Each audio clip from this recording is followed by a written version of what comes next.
Olá, meu nome é Luciano. Sejam bem-vindos ao canal Laboratório Química Experimental e à aula experimental 14, Reações de óxido-redução.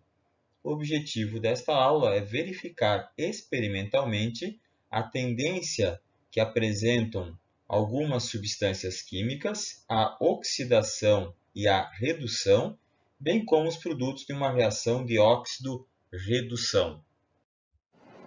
Iniciaremos, portanto, pela etapa 1, que é a reação de permanganato de potássio e sulfato ferroso, soluções 0,1 molar, empregando meio ácido, uma solução de ácido sulfúrico 3 molar, e peróxido de hidrogênio, uma solução a 30%, já previamente preparada, com agente redutor. A etapa inicial consiste na transferência de 2 ml de sulfato ferroso para o tubo da esquerda, tubo 1, e 2 ml de permanganato de potássio para o tubo da direita, tubo 2. Importante frisar que o ácido sulfúrico será utilizado nesta reação para controle do pH. O pH se encontra por meio da transferência do ácido sulfúrico em torno de 3 e 4, que facilita a formação de radicais hidroxila por parte do peróxido de hidrogênio, que é um oxidante bastante forte, apresenta potencial de oxidação de 2,8 volts, comparativamente ao cloro, que é utilizado no processo de desinfecção da água, que é de 1,4 volts. Importante frisar que o peróxido de hidrogênio é empregado no processo de branqueamento na indústria de papel e celulose e também no tratamento de efluentes. Será realizada a transferência de 1 ml de ácido sulfúrico para o tubo 1 e para o tubo 2.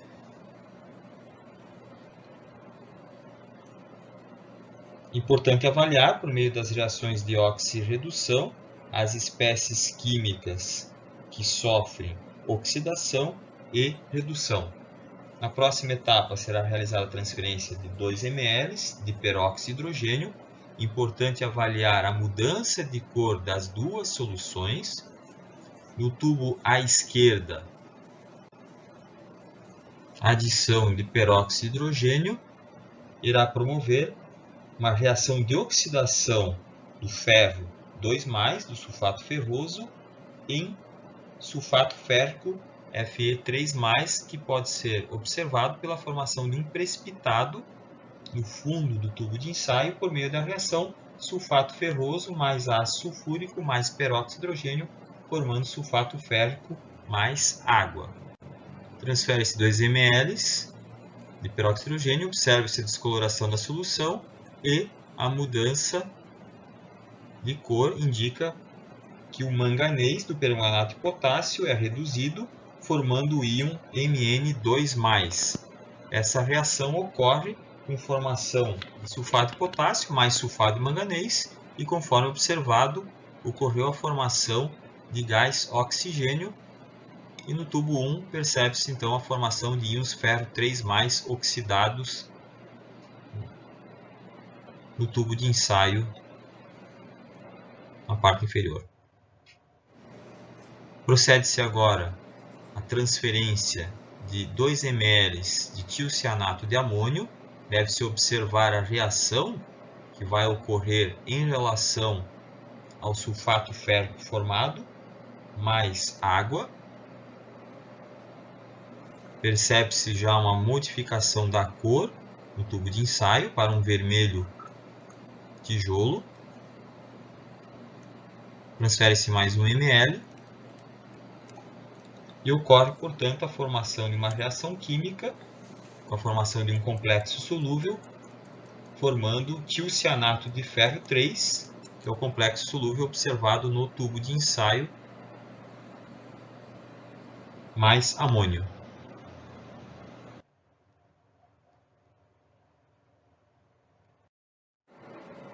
Reações de óxido-redução, parte 2.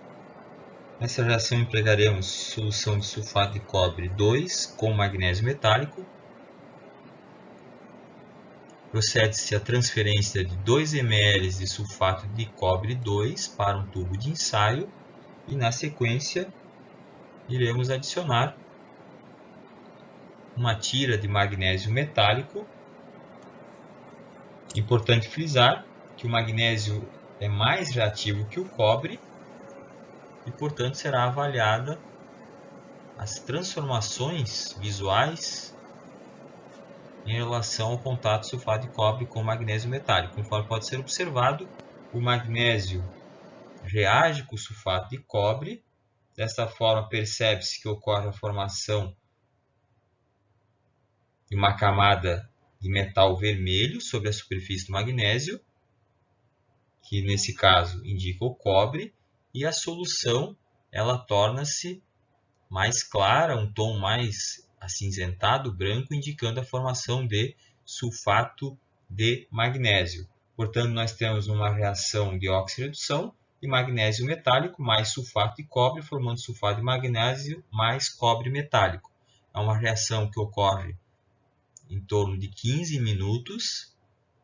O magnésio sofre oxidação, enquanto que o cobre sofre um processo de redução.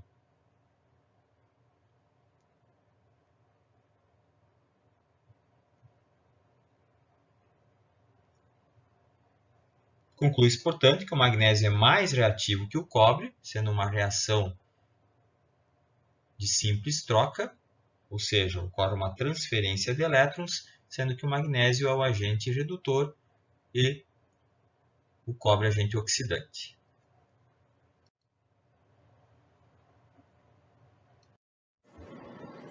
Reações de oxirredução, parte 3, empregando dióxido de manganês e compostos halogenados. Nesta etapa será realizada a transferência, com auxílio de uma espátula, de uma pitada de dióxido de manganês para o tubo de ensaio, conforme observado. Deve-se proceder o fechamento da embalagem com o dióxido de manganês para evitar a absorção de umidade, que vem alterar as propriedades do dióxido de manganês. Na etapa seguinte, será realizada a transferência de 2 ml de ácido clorídrico concentrado. Importante que essa etapa deve ser realizada na capela de exaustão, pelo fato do ácido clorídrico concentrado ser bastante reativo. É um ácido fumegante, formando vapores. Por meio da transferência de 2 ml de ácido clorídrico concentrado, o tubo de ensaio permanecerá com os dois reagentes um período de 3 minutos em reação, e com isso será observada a formação dos produtos da reação. Então é importante avaliar que no tubo de ensaio está ocorrendo a formação de um gás castanho, indicando então a formação do gás cloro, e com o produto da reação também formando cloreto de manganês 2 e água. Nessa etapa procederemos então à inserção de uma tira de papel de filtro dentro de uma solução de iodeto de potássio 0,5 molar.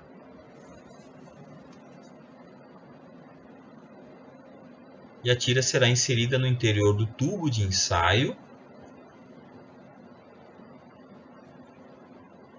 Podemos verificar a mudança de cor em função do gás cloro que é formado, entrando em contato com o iodeto de potássio. É perceptível a formação de uma cor mais escura, indicando, portanto, a presença de iodo no papel.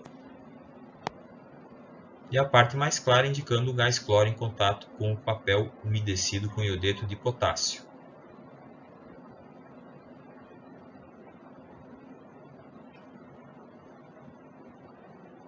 Então, conforme observado, temos a reação de gás cloro mais iodeto de potássio, formando cloreto de potássio mais iodo. Nessa etapa, faremos a reação de iodeto de potássio com água de cloro. A água de cloro pode ser obtida por meio de uma solução do cloro em água, ou seja, o cloro reage lentamente com a água, formando ácido hipocloroso mais cloreto de hidrogênio. Procede-se, portanto, a transferência de 2 ml de água de cloro para o tubo de ensaio. E na etapa seguinte, 2 ml de iodeto de potássio para o tubo de ensaio.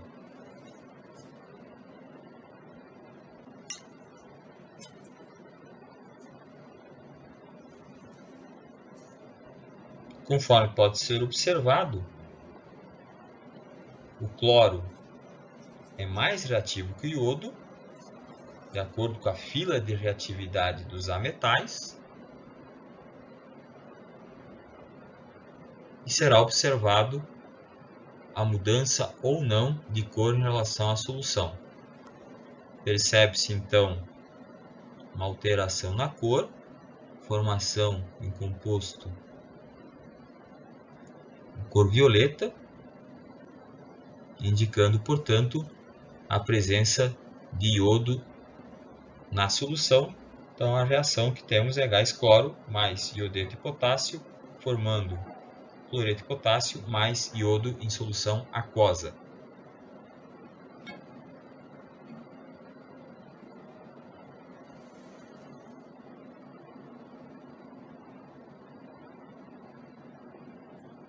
Portanto, o iodo se encontra em solução aquosa, conforme observado.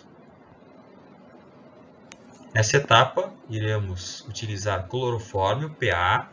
Deve-se ter bastante cuidado, pois o clorofórmio causa irritação na pele, nos olhos e trato respiratório, e deve-se evitar os vapores do clorofórmio por causa das lesões que são irreversíveis ao cérebro. Portanto, transfere-se 2 ml de clorofórmio para o tubo de ensaio, verifica-se a formação de duas fases e uma formação de uma cor violeta. O iodo é bastante solúvel em clorofórmio, apresentando coloração semelhante à da solução aquosa.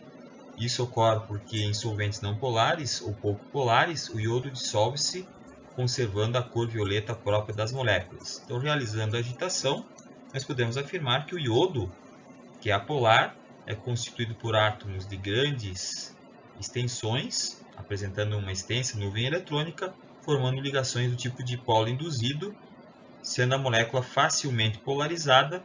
Temos a fase 1 e a fase 2, e o iodo pode interagir com o clorofórmio, que é fracamente polar, por meio de ligações do tipo dipolo induzido dipolo. Portanto, a coloração roxa é característica do iodo, uma solução de baixa polaridade. Reações de óxido-redução, parte 4, empregando dicromato de potássio em reação de oxidação de etanol. Serão utilizadas soluções de dicromato de potássio 0,10 molar, ácido sulfúrico 3 molar e álcool etílico 96 gl, que é o teor alcoólico. Nesse procedimento, será realizada a transferência de 8 ml de dicromato de potássio para o becker. Na etapa seguinte, 4 ml de ácido sulfúrico. Lembrando que a solução de dicromato de potássio em meio ácido é uma mistura oxidante que, ao reagir com o etanol, provocará a sua oxidação a etanol.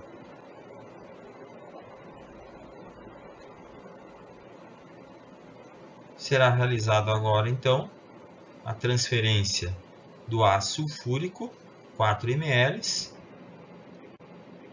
Lembrando que essa reação é a mesma que ocorre no teste bafômetro, que se baseia na mudança de cor que ocorre na reação de oxidação do etanol com dicromato de potássio, meio ácido. Nessa etapa, então, será realizada a transferência de 4 ml de álcool etílico para o becker. O reagente dicromato de potássio apresenta coloração amarela ou alaranjada, e quando o etanol entra em contato com a solução de dicromato de potássio, meio ácido, provoca uma reação de óxido-redução, e o dicromato oxida o álcool etílico a aldeído acético. Já pode ser observada uma mudança de cor em função da presença do etanol. Realiza-se então a transferência para o sistema tripé tela de amianto por meio de aquecimento, sendo o etanol oxidado de estado de oxidação -1 para +3, formando aldeído acético, e a mudança de cor da solução indica a formação de sulfato de crômio na cor verde. e as bolhas de vapor indicam a formação de aldeído acético. Chegamos ao final da aula 14, reações de óxido-redução. Agradeço o contato e a presença de todos vocês no canal. Contato pelo Instagram, @Laboratório Química Experimental. Dúvidas, sugestões, perguntas podem ser feitas por laboratorioque@gmail.com. Obrigado pela presença de todos e aguardo todos vocês na próxima aula, aula 15, Reatividade Química dos Metais. Até a próxima!